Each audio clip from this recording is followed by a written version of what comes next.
ജാതി വിവേചനവും ജാതി വെറിയും ഉയർത്തി കേരളീയ പൊതുമണ്ഡലത്തെ വിഷമയമാക്കുന്ന വാർത്ത കൊണ്ടുകൂടിയാണ് കൂടൽമാണിക്യ ക്ഷേത്രം എന്നും ശ്രദ്ധാകേന്ദ്രമായിട്ടുള്ളത്.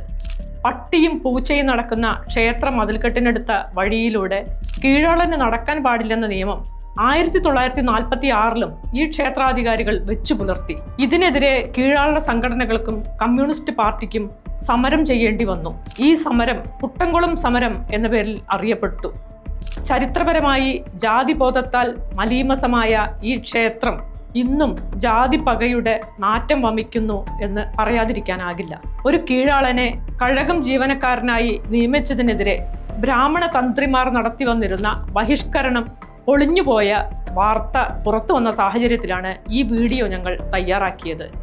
ഈഴവ സമുദായ അംഗമായ KS അനുരാഗിനെ കഴകക്കാരനാക്കിയതിന് എതിരെയാണ് തന്ത്രി കുടുംബങ്ങൾ ബഹിഷ്കരണ സമരം തുടങ്ങിയത്. എന്നാൽ മെയ് 8 തീയതി അവസാനിച്ച 11 ദിവസത്തെ ഉത്സവത്തിലെ താന്ത്രിക ചടങ്ങുകളിൽ 5 തന്ത്രി കുടുംബങ്ങളിലെയും അംഗങ്ങളെത്തിയതോടെയാണ് സമരം പൊളിഞ്ഞത്.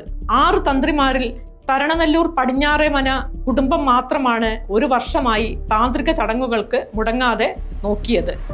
എന്നാൽ ഇനിയും മുന്നോട്ടു പോയാൽ പുറത്തു നിന്നുള്ള അബ്രാഹ്മണ കുടുംബങ്ങളെ തന്ത്രിമാരാക്കാൻ ഇടയുണ്ടെന്ന് കണ്ടതോടെയാണ് ബഹിഷ്കരണ സമരം അവസാനിപ്പിച്ച് തന്ത്രി കുടുംബങ്ങൾ ക്ഷേത്രത്തിലെത്തിയത്. ഇപ്പോഴും ഇതേ ക്ഷേത്ര തന്ത്രിമാർ നൽകിയ കേസ് സുപ്രീം കോടതിയിൽ നടക്കുന്നുണ്ട്.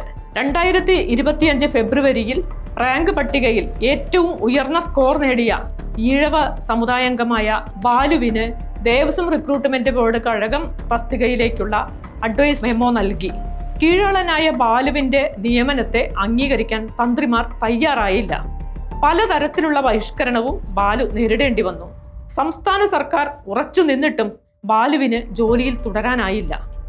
തുടർന്നാണ് റാങ്ക് ലിസ്റ്റിലെ 2ാമത്തെ പേരുകാരനായ അനുരാഗിന് നിയമനം ലഭിച്ചത്.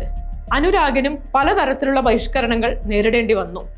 ഈഴവന് പുഷ്പമാലകൾ ഉണ്ടാക്കാൻ എങ്ങനെ കഴിയുമെന്നായിരുന്നു ചിലരുടെ ചോദ്യം. കൂടാതെ വിശുദ്ധിയെക്കുറിച്ചും സംശയം പ്രകടിപ്പിച്ചു. കൂടൽമാണിക്യം ക്ഷേത്രത്തിൽ 6 കുടുംബങ്ങളിൽ നിന്നുള്ള 6 തന്ത്രിമാരുണ്ട്. അവരിൽ വെളുത്തേടത്ത് തരണനെല്ലൂർ കുടുംബത്തിലെ അനിപ്രകാശ് മാത്രമാണ് നിയമനത്തെ പിന്തുണച്ചത്. തന്ത്രിമാരുടെ അവകാശം ഭരണഘടനയ്ക്കു താഴെയാണെന്ന് അദ്ദേഹം പറഞ്ഞു.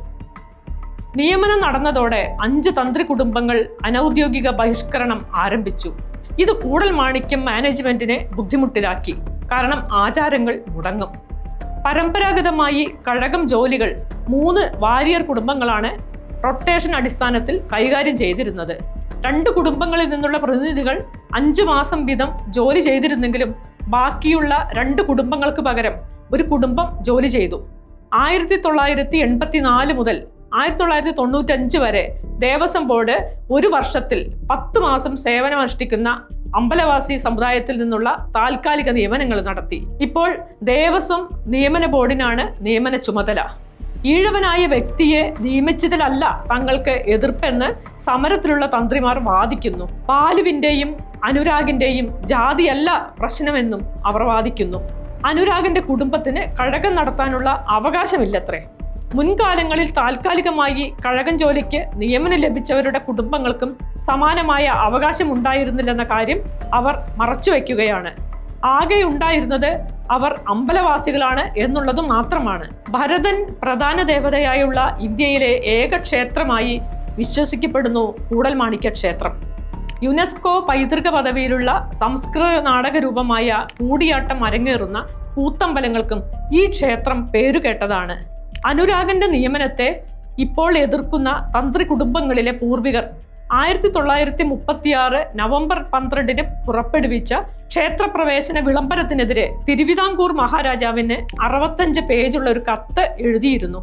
ക്ഷേത്രപ്രവേശനം നൽകിയാൽ ദേവസാന്നിധ്യം നശിക്കുമെന്നും അവർണർക്ക് പ്രവേശനം നൽകുന്നത് അധാർമികമാണെന്നും അവർ എഴുതി. അവർണർ പ്രവേശിച്ചാൽ ക്ഷേത്രം നിരുപയോഗമായി തീരുമെന്നായിരുന്നു അവരുടെ അഭിപ്രായം. ഇന്നും ഇതേ വാദങ്ങളാണ് ജാതിവാദികൾ ഉയർത്തുന്നത്.